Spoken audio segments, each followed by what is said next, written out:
April 1941, Tobruk. Night settles over the harbor, but the darkness brings no relief. Engines echo across the water, low, mechanical, urgent. Ships sit heavy in the bay, their silhouettes barely visible against the black horizon. Ramps creak. Orders are whispered, not shouted. Men move quickly, carrying what they can. Others leave things behind. There's no time for everything. Along the docks, columns of troops begin to board. Vehicles are abandoned where they stand. Crates remain unopened. In withdrawal is controlled, but unmistakable. Units that had fought across Libya are being pulled out, drawn back before the tightening ring in the desert can close completely. Beyond the port, in the open darkness, something else is already moving. Columns of armored vehicles. Headlights dimmed. Engines grinding across sand. The advance of Erwin Rommel's Afrika Korps does not stop at night. It presses forward, fast and precise, cutting through positions that had only days before seemed secure. Inside Tobruk, not everyone is leaving. Along the defensive, on perimeter, dug into dry earth and rock, the Australians wait. The men of the 9th Division check their rifles, adjust their gear, say little. They watch the ships in the harbor, knowing exactly what they mean. The line is thinning behind them. The desert is closing in. By dawn, the port will still be here, but it will no longer be open. It will be surrounded. And those who remain will not be withdrawing. They will be holding. The war in North Africa did not begin with grand strategy. It began with movement. In 1940, as the wider conflict of World War II spread across Europe, the deserts of North Africa became a secondary front, vast, open, and seemingly empty. But beneath that emptiness lay something critical. Control of the Mediterranean, access to the Suez Canal, and the fragile supply lines that connected empires. Italy entered the war first in this region, advancing eastward from Libya into Egypt. The offensive was cautious, limited. It stalled quickly. In response, British and Commonwealth forces launched a counteroffensive, Operation Compass, that did far more than push the Italians back. It shattered them. Entire Italian formations collapsed under rapid, coordinated attacks. Tens of thousands of prisoners were taken. What had begun as a limited operation became a sweeping advance across Cyrenaica. Ports fell. Airfields were seized. The momentum shifted entirely. But success created its own vulnerability. The British advance stretched supply lines across hundreds of kilometers of desert. Fuel, ammunition, water, everything had to move across open terrain with limited infrastructure. The further they pushed, the thinner they became. And in early 1941, that overextension met a sudden, calculated response. Germany intervened. Under the command of Erwin Rommel, the Afrika Korps arrived in North Africa with a clear directive. Stabilize the front, support Italian forces, and prevent a complete Axis collapse in the region. But Rommel did not intend to simply hold ground. He moved immediately. In March 1941, without waiting for full consolidation, Rommel launched a rapid offensive. His approach was aggressive, fluid, and unpredictable.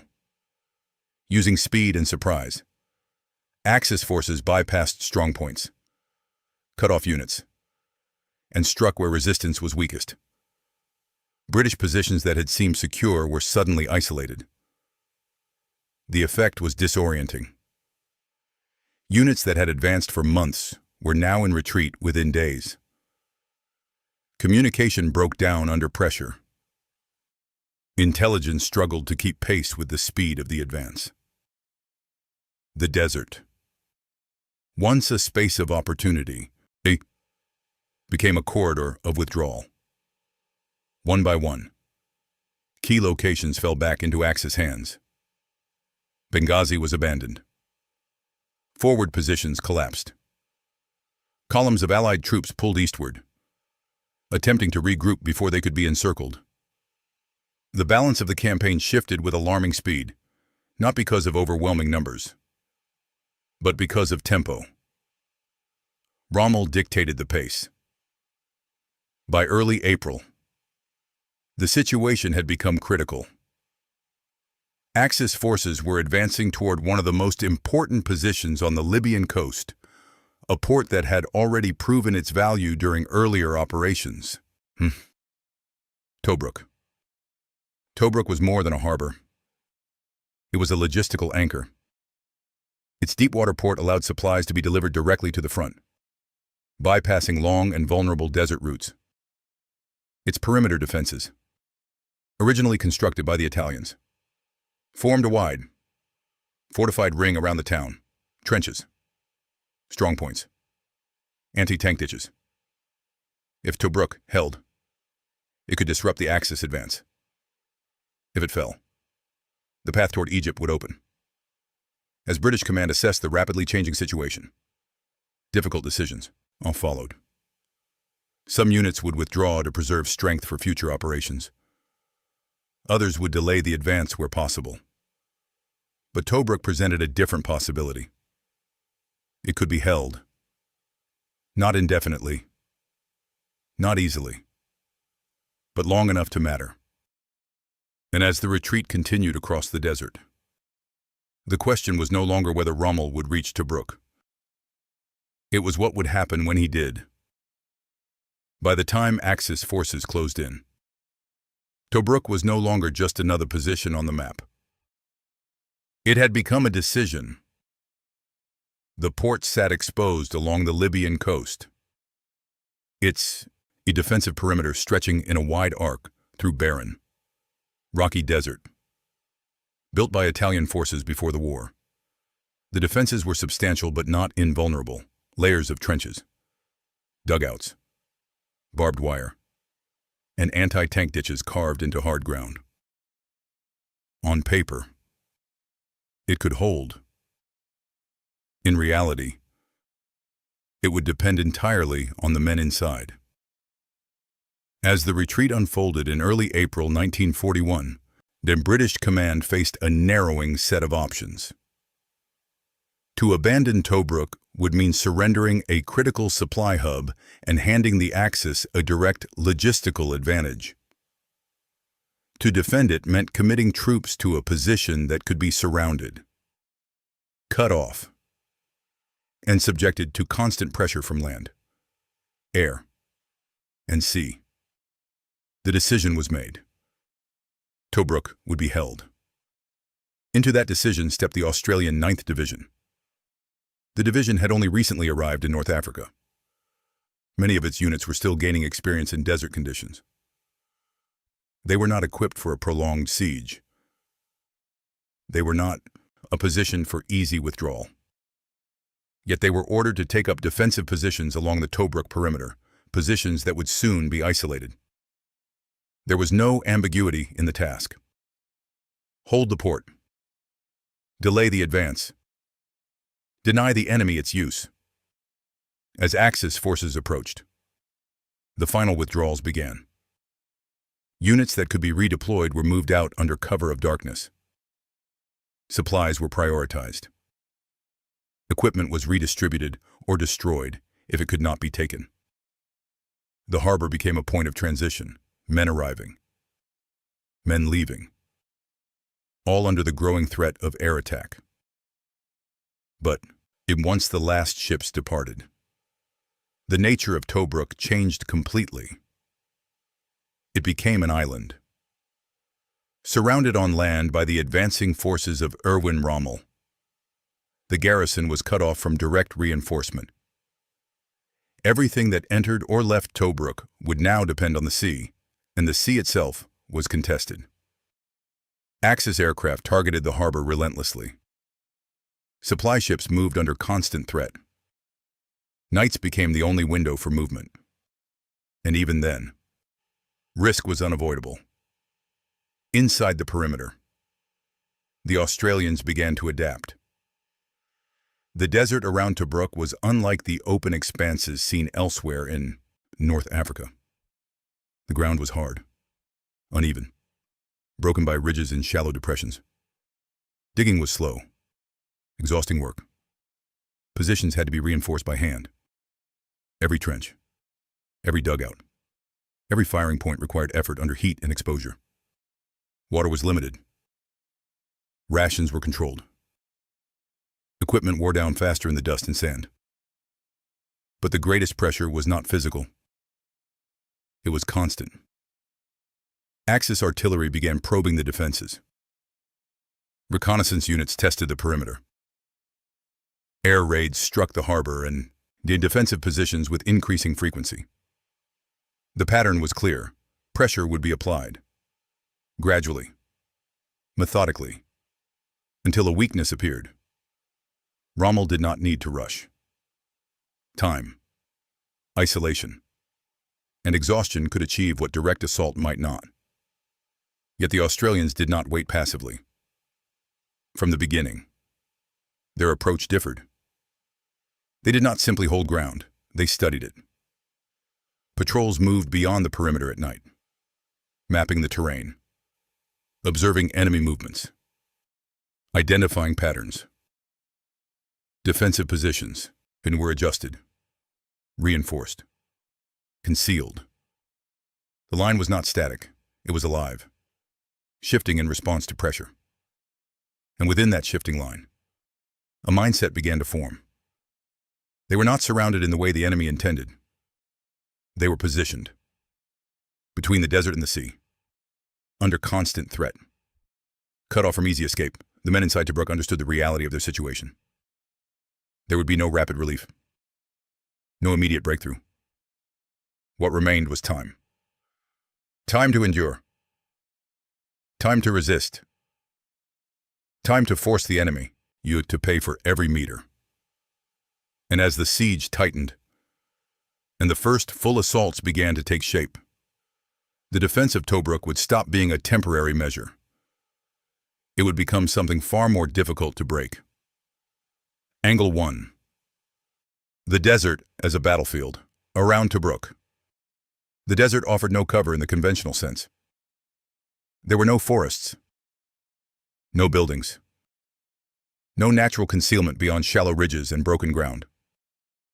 During the day, visibility stretched for kilometers. Any movement, vehicle or man, could be seen long before it reached the perimeter. At night, the advantage shifted, but only slightly. The terrain remained exposed, the silence easily broken. But the desert had its own weapons. Heat was constant. By midday, temperatures rose to levels that drained strength and slowed reaction. Metal burned to the touch. Water consumption had to be controlled, even as thirst became relentless. Fine dust moved with the wind, settling into weapons, machinery, lungs. And then there was distance. Every supply line stretched across open ground. Every reinforcement, they had to cross terrain that could not hide it. For the attackers under Erwin Rommel, this created a paradox. Mobility gave them reach, but exposure made every movement observable. Inside the Tobruk perimeter, the Australians adapted quickly. They reduced unnecessary movement during daylight. Positions were camouflaged with care, blending into the pale earth. Tracks were minimized. Even the smallest sign, a fresh mark in the dust, could reveal activity. Observation posts were placed to watch not just the enemy, but the ground itself. The desert did not forgive mistakes, but it also, I did not hide them. And in that balance, those who learned to read the terrain gained more than protection. They gained awareness. Angle 2. The Rats of Tobruk. The name was not chosen by the men who carried it. It began as a description intended as an insult broadcast by Axis propaganda. The defenders of Tobruk, it was said, lived underground, hiding in holes, avoiding direct confrontation. They were compared to rats, burrowing into the earth to survive bombardment. But inside the perimeter, the meaning changed. The Australians took the name and made it their or own. Life in Tobruk was lived below ground as much as above it. Dugouts became shelter from artillery and air attack. Trenches connected positions across the defensive line. Movement during daylight was limited, often forced underground to avoid observation and bombardment. But this was not hiding. It was adaptation. By reducing exposure, the defenders preserved strength. By controlling when and where they appeared, they denied the enemy clear targets. The deeper the bombardment became, the more essential these underground spaces were, not just for survival, but for maintaining cohesion. The identity of the Rats of Tobruk grew from this reality. It reflected endurance, not weakness. The men inside the perimeter were not retreating. They were holding ground under conditions that demanded constant adjustment. They learned to live within the constraints of siege warfare, limited water, restricted movement, continuous threat without allowing those conditions to break discipline. The name spread beyond propaganda. It became recognition. Angle 3. Defensive warfare. Under pressure. Holding a perimeter in the desert required more than static defense. The line around Tobruk stretched for kilometers. It could not be reinforced equally at every point. Weaknesses existed, and the attackers were searching for them constantly. Artillery would probe one sector. Reconnaissance units would test another. Small engagements would reveal patterns, how quickly defenders reacted, where reserves were positioned. To counter this, the Australians adopted a flexible defense. Positions were reinforced, but not rigid. Units were prepared to shift under pressure, to respond to threats without exposing larger vulnerabilities. Communication between sectors was maintained, despite the strain of bombardment and distance. Night became critical. Patrols moved beyond the wire after dark, not simply to observe, but to disrupt.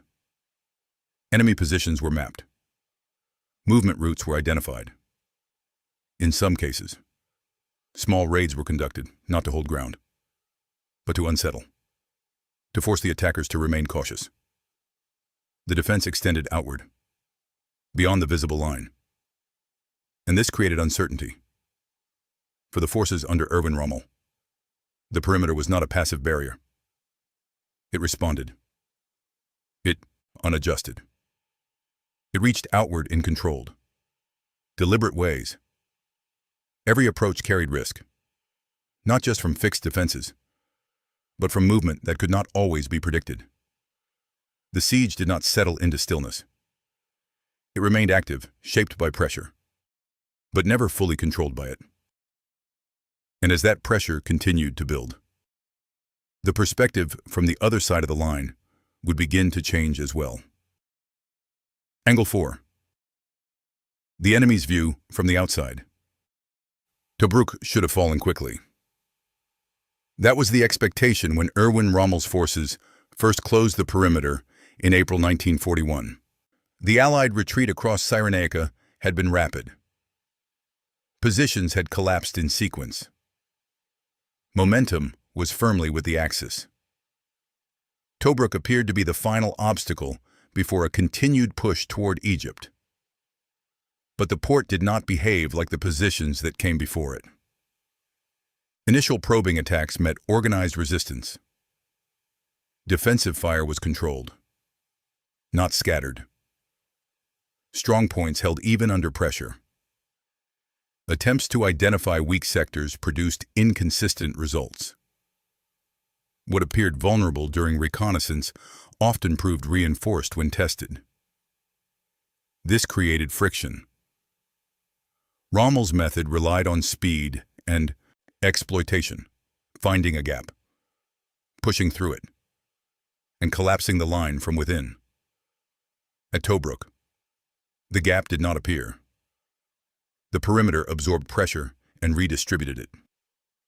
Each failed attempt forced reassessment, slowing the tempo that had defined the earlier advance. The defenders were not passive. Night patrols disrupted forward positions. Supply routes near the perimeter were observed, sometimes harassed. The defenders were not simply waiting behind their lines, they were shaping the space beyond them. This forced Axis units to remain cautious, even in areas they believed secured. Air superiority offered some advantage. Axis aircraft struck the harbor, targeting supply ships and infrastructure. Bombing raids were frequent, sometimes continuous. But even this did not produce decisive results. Supplies still arrived, often at night. Damage was repaired. The port remained functional. For Rommel, Tobruk became a problem of time. Every day spent outside its defenses delayed broader objectives. Every failed assault consumed resources, fuel, ammunition, manpower that could not be easily replaced. The desert, which had enabled rapid movement, now stretched supply lines thin as the siege continued. The expectation of a quick victory began to shift. Tobruk was no longer a waypoint. It was an obstacle that resisted the methods designed to overcome it. Angle 5. Leadership under isolation.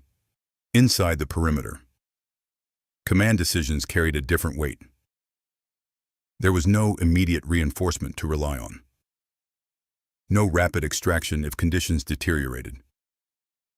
Every order had to account for limitation of resources, of communication, of time.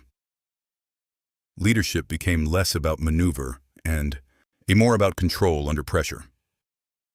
Officers within the Australian 9th Division operated within this constraint.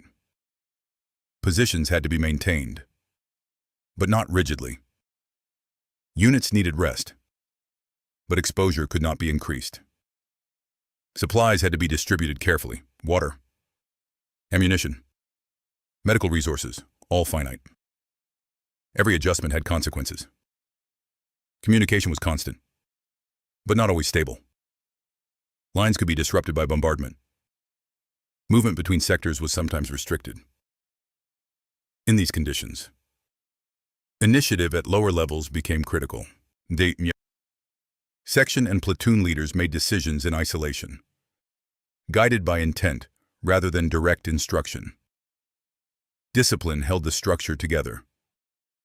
Not rigid discipline imposed from above, but a shared understanding of the situation. The men knew the perimeter could not break. They understood that any failure would not be contained. It would spread. That awareness shaped behavior more effectively than orders alone. Leadership also required restraint.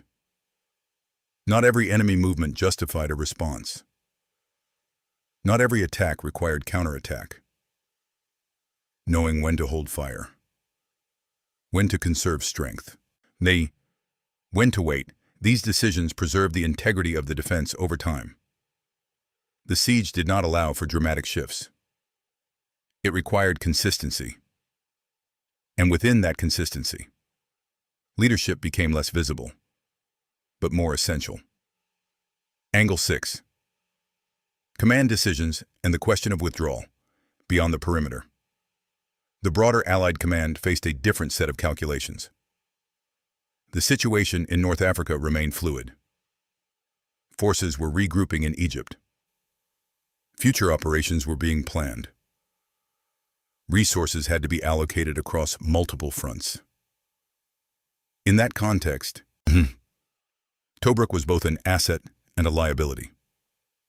Holding it tied down Axis forces. Losing it would simplify the front for the enemy. But maintaining the defense required commitment, resupply by sea, coordination with naval forces, protection against air attack. It was not a passive choice. It demanded continuous effort from outside as much as from within. At earlier stages of the campaign, withdrawals had been necessary. Units had pulled back to avoid encirclement, to preserve combat effectiveness. Those decisions were strategic, shaped by the need to maintain a larger defensive posture. But Tobruk represented a different kind of risk. Here, withdrawal was not easily reversible. Once abandoned, the port would be difficult to retake. Its defenses would become assets for the enemy. Its harbor would support further advances. The cost of leaving would extend beyond the immediate loss of position. So the decision held. Tobruk would remain in Allied hands. The responsibility for that decision rested heavily on those inside the perimeter. They were not only defending ground, they were sustaining a broader strategy. Every day they held forced the Axis to commit resources, to delay, to adapt. But strategy at this level did not reduce pressure on the ground. Inside Tobruk, the reality remained unchanged. The siege continued. The perimeter held. And the longer it lasted, the more inevitable a decisive confrontation became, not a single moment, but a sustained test of force, endurance, and control that would determine whether the line could truly withstand what was coming next.